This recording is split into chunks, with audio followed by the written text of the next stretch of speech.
Hey guys, in this video I'm going to show you how to cancel a line on the AT&T app.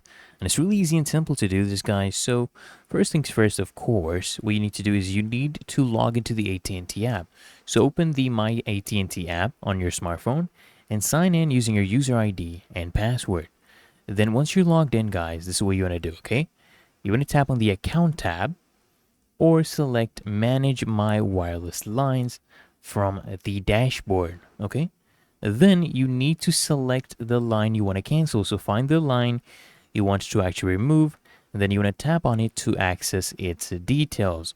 Just go ahead and choose the cancellation option, okay? Scroll down and select Manage Line or Cancel Line, okay, depending on the app version.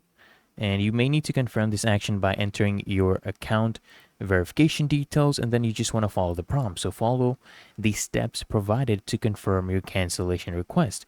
And be aware, guys, that AT&T may charge an early termination fee if you are actually under contract, okay? And after completing this process, you'll receive a confirmation email or notification, guys.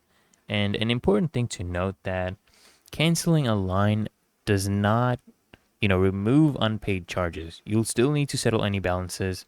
And if you are still facing any issues, go ahead and contact AT&T support through the app, or you can call them from your AT&T phone. Really that easy and simple, guys. So I hope this video provided value to you. And if it did, consider smashing the like button, as well as subscribing to frequently asked questions. And I'll see you in the next one.